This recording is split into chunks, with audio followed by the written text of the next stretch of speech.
উম্মতকে এতটুকু ভালোবাসছেন, তিনটা সূরা দিবেন কোরআনের ভিতরে। সবচেয়ে ছোট সূরা তিনটা। কয়টা? কিন্তু কয়টা? ওয়াল আসরি, ইন্না আতাইনা, কুল হুয়াল্লাহ। শুধু ছোট না, আবার সহজও দিবেন। এর চেয়ে সহজ কোন সূরাও নাই কোরআনে। উম্মতকে ভালোবাসা আজ পর্যন্ত একজনও বলতে পারবে না যে আমি কোন আলেমের কাছে যাইয়া তিনটা সূরা পড়া তারপরে আমি সত্যায়িত করে নিছি যে আমার এই তিনটা সূরা সহিহ। একজনও হবে না। রাগ হয়ে গেলেন? অথচ তিনটা সূরা একবারে ছোট, একবারে সহজ। আবার একটা তো শুধু ছোট না, সহজও না, এক কাটটি বইরা দিছে ওর ভিতরে। একবার পড়বে 10 পারা, দুইবার পড়বে, তিনবার পড়বে 30 পারা। আল্লাহ কতটুকু উম্মতকে ভালোবাসেন। আল্লাহ বলে তুই আমার বন্ধুর উম্মত, তোর আমলনামায় কোরআন খতমের থোয়াব থাকবে না। এটা হয়তো হয় কি করে? আমি যদি বলি আল্লাহ পড়তে তো পারি না, খতমের সওয়াব আসবে কোত্থেকে? আল্লাহ বলে এই জন্য তো সূরা ইখলাস দিলাম, তুই 3 বার পড়বি, এক খতম। আমলনামায় এক খতম কোরআনের সওয়াব হবে। আজ পর্যন্ত এখানে একজন পাওয়া যাবে কিনা যে এই নিয়তে ডেলি সূরা ইখলাস 3 বার পড়ে যে আমার আমলনামায় ডেলি এক খতম কোরআনের সওয়াব ডেলি লেখা হোক, 365 দিনে 365 খতম লেখা হোক। এই জন্যই তো হাদিসে পাওয়া যায় সূরা ইখলাস যেদিন নাযিল হইছেন তো সাহাবী স্লোগান দিতেছিল বাহিরে যায়, মসজিদে নববীর বাহিরে যায় স্লোগান দিতেছিল নেমার রব রব্বুনা, জয় আমাদের রবের জয়। তো সবাই জিজ্ঞাসা করছে তোর কি হলো, স্লোগান দিতেছিস কেন? নেমার রব রব্বুনা, জয় আমাদের রবের জয়। তুই একটু আগে শুনে আসোস না, ইয়াখুদ কলিল ওয়া ইউতিল জাজিল। ছোট একটা সূরা, পড়তে লাগে না 1 মিনিট। ছোট একটা সূরা, সহজ, পড়তে লাগে না 10-20 সেকেন্ড, কিন্তু এক কাটটি সওয়াব ভরা দিছে। 10 পারা কোরআনের সওয়াব ভরা দিছে। তো আমি আল্লাহর নামে স্লোগান দিব না তো কার নামে দিব? মেরে দোস্ত, ডেলি আল্লাহ 5 বার ডাকে, জান্নাতের চাবি দিতে ডাকে, কথা বলতে ডাকে। কয়জন আসে? একটু চিন্তা করি না, এটা তো আল্লাহরই দেওয়া, চলে তো ওনার কাছেই যাব, ফাঁকি তো দেওয়া যাবে না। আজকে যদি চিন্তাও করতে পারি, শেষ কথা কিন্তু আমার চিন্তাও যদি করতে পারি আর ভিতর থেকে যদি একটা আফসোস বাহির হয়, হায় করলাম কি, এতটুকু যদি বাহির হয়, হায় করলাম কি, হায় জীবনটা কি করলাম, তাহলে আমি হাদিসে কুদসি দিতেছি। এই উম্মতের জন্য আল্লাহর পক্ষ থেকে গিফট, পুরস্কার। ফালাম্মা তায়াক্কানতা বিল বাওয়ার ওয়া যানানতা আন্নাকা মিন আহলিন নার মানাহতু ইলাইকা রিদওয়ানি ওয়াল্লাইতু ইলাইকা গফরানি ওয়া কুলতু লাকা লা তাহসান গফারতু লাকা যুনুবা ওয়াল আওসার ওয়া লিআজলিকা সাম্মাইতু নাফসিয়াল আজিজুল গফফার। আফসোস যদি আপনারা আরবি বুঝতেন। আল্লাহ তো চিৎকার দিয়ে বলে তোর এই আফসোস তোর পর্যন্ত সীমিত নয় না, আমার আরশে আয়েশা হিট করছে, হিট। বিদায় আল্লাহ বলে তুই আফসোস করতে দেরি, আমি রেজার চাদর দিয়ে তোকে ডাকতে দেরি করি না, মাগফিরাতের ভিতরে ডুবাইতে দেরি করি না, ছুটা আয়েশা তোকে সান্ত্বনা দিতে দেরি করি না। সান্ত্বনার শব্দগুলা বলতেছি, আল্লাহ বলে আমি সান্ত্বনা দিতে থাকি, লা তাহসান, চিন্তার কোনো কারণ নাই, গফারতু লাকা যুনুবা ওয়াল আওসার, তোর গুনাহ খাতা আমি মাফ করে দিলাম, তোর জন্যই তো আমি আজিজুল গফফার। কান্না সত্য তো এটাই, বান্দার গুনাহ দিয়ে আল্লাহর কোনো ক্ষতি হয় না, কোনো লাভ হয় না। অনেকদিন পরে মনে উঠলো, এই জন্য বলতেছি। বনি ইসরাইলের এক বদমাশ ছিল, বদমাশ। মুসা আলাইহিস সালাম ঘাড় ধাক্কা দিয়ে শহরতে বাহির করে দিয়েছে। হুজুররা জানে, আমাদের কিতাবে আছে তাগরিবু আম, 1 বছরের জন্য জ্বালাওয়াতন করা, শহর থেকে বাহির করে দেওয়া। তো বদমাইশকে মুসা আলাইহিস সালাম বাহির করে দিছে। একদিন ওহী আসছে, মুসা আমার বন্ধু মারা গেছে, জানাজা পড়াইতে হবে। কয় যে একা জানাজা পড়াবো তো পড়াবো কি কইরা? তো বলছে বনি ইসরাইল নিয়ে চলো। কয় বনি ইসরাইল তো ক্যাশ না পাইলে যাইব না। ক্যাশ বোঝেন, সওয়াব না পাইলে যাবে না। তা আল্লাহ বলতেছে ঘোষণা করো আমার বন্ধুর যে জানাজা পড়বে তাকে মাফ করে দিব। এই সুযোগ ছাড়ে তো ছাড়ে কে?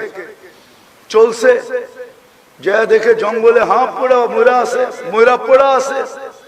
কিন্তু ওই পুরান বদমাশ বনি ইসরাইল ছিলই একটু গার্তারা জাতি। এক এক দিনে 70 জন নবীকে হত্যা করছে। জায়া বলতেছে মুসা এটা কি শেষ খেলা? জীবনে তো খেলা বহুত দেখাইলা, এ তো বদমাশ পুরা ময়রা আছে, ময়রা পড়া আছে, এ আবার অলি হইল কবে? আমরা মিলেই তো গার ধাক্কা দিয়ে বাহির করলাম শহর থেকে। তো মুসা আলাইহিস সালাম কার দিকে দেখবে? উপরে দেখতেছে আল্লাহ ওহী পাঠায় দিছে, মুসা ফালাম্মা কারুবাল মাউত, যখন মউত কাছে আসছে, রাআ ইয়ামিনা ওয়া শিমালা, ডাইনে দেখছে বামে দেখছে, আমামা ওয়া ওয়ারাআ, সামনে দেখছে পিছে দেখছে, করিবান ওয়া বাঈদা, কাছে দেখছে দূরে দেখছে, ফালাম ইয়াজিদ আহাদ, মনের কথা বলার জন্য কাউকে পায় না।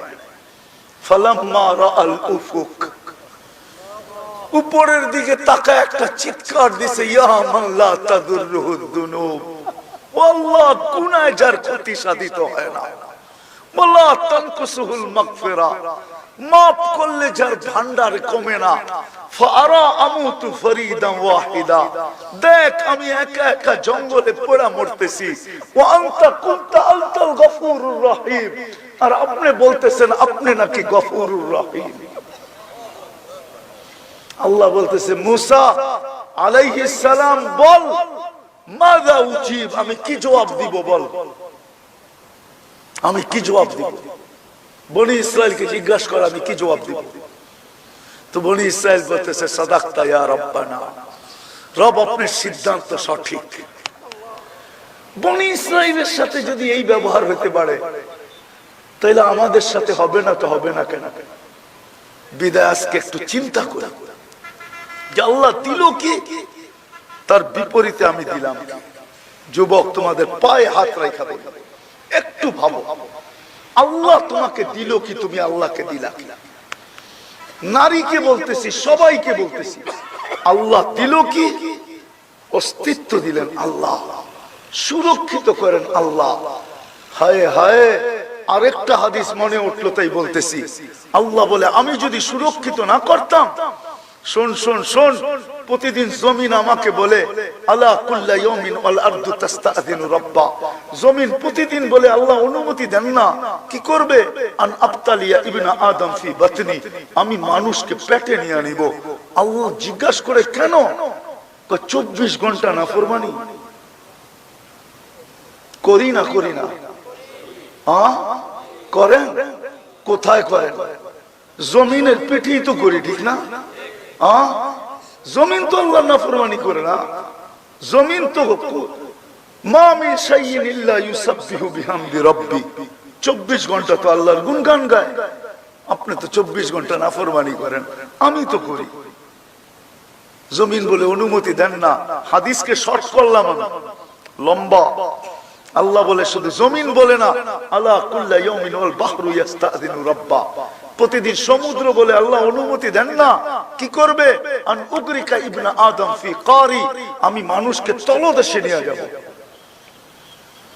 শুধু সমুদ্র না, ফেরেশতা বলে আলা কুল্লা ইয়াউমিন ওয়াল মালাইকাতু তাস্তাযিনু রাব্বা, প্রতিদিন ফেরেশতা বলে আল্লাহ অনুমতি দেন না, কি করবে? আন তুহলিকা ইবনা আদম, এদেরকে সাইজ করে দিব, সাইজ। জান জান জান, আমি দেখা আসছি। আলহামদুলিল্লাহ সুম্মা আলহামদুলিল্লাহ সুম্মা আলহামদুলিল্লাহ। কোরআনে যত জায়গার কথা লেখা আছে, ধ্বংস স্তূপের কথা গুনতে হবে কোনটা বাদ আছে কিনা, বাকি সব আমার চোখে দেখা শেষ। এই জন্য আমার ভিতরে একটু অনুভূতিটা বেশি। আমি তাফসীর পড়া ওগুলা শিখি নাই, চোখে দেখা শিখছি। ফেরেশতা প্রতিদিন বলে আল্লাহ অনুমতি দেন না, আল্লাহ জবাব দেয় কি ইনকান আবদুকুম ফাশানুকুম বি, বান্দা তোমাদের হলে যার যা মনে চায় করতে পারো। ইনকান আবদি, যদি বান্দা আমার হয় খবরদার যদি চোখ উঠায় দেখলা। ইন আতানি লাইলান কাবিলতু, রাত্রে যদি ফিরে আসে তো আমি বুকে জড়ায় নিব। ইন আতানি নাহারান কাবিলতু, দিনে যদি তওবা করে ফিরে আসে আমি বুকে জড়ায় নিব। ওমান আযমু মিন্নি জুহদান ওয়া কারামা, আমার চেয়ে বড় দাতা কেউ নাই। ওই আল্লাহ একটু ভাবি না, ওয়াজ তো আমার পরেও হযরতরা করবে, আমার আগেও করছেন। আমি শুধু আপনাদেরকে একটা চিন্তা দিলাম যে আল্লাহ কি দিল, আমি কি দিলাম, কি দিতেছে, আমি কি দিতেছি, ডাকতেছে কে, ডাকতেছে কে, আর আমি সাড়া দিতেছি কতটুকু, কতটুকু সাড়া দিতেছি। চলে তো যেতে হবে, হিসাব কিতাব তো দিতে হবে, দাঁড় তো হইতে হবে, দাঁড়াইতে তো হবে আল্লাহর সামনে। লা তুসআলুনা আনিন নাঈম, ওই জায়গায় দাঁড় করাবে, মাথার উপরে সূর্য 1.5 কিলোমিটার উপরে, নিচের জমিনটা তামার, এর নিচে থাকবে আগুন জ্বালানো। লা ইয়াজাল কদম আবদ, পাও হেলাইতে দিবে না। 50,000 বৎসর দাঁড় করায় রাখবে, হেলাইতে দিবে না। শুধু শুধু একটা দৃশ্যই বলি, আল্লাহর রাসূলকে আম্মাজান জিজ্ঞাসা করছেন কিয়ামতের ভয়াবহতা কিরকম হবে, তো আল্লাহর রাসূল বলেছে আয়েশা কিয়ামতের ভয়াবহতা বুঝতে যদি চাও তাহলে একটা সূরাই প্রথমে, সেটা হলো কাআন্নী আনদুরু মুসা মুতালাফফিফুন বিউমুদিল আরশ, আমি মুসা আলাইহিস সালামের মতো নবীকে দেখতেছি আরশের খুঁটি ধরে চিৎকার দিতেছে আর বলতেছে রব্বি লা আসআলুকা লিয়াউমা উম্মি ওয়ালা উখতি, আজকে মাকেও চাই না বোনকেও চাই না, আসআলুকা নাফসি নাফসি।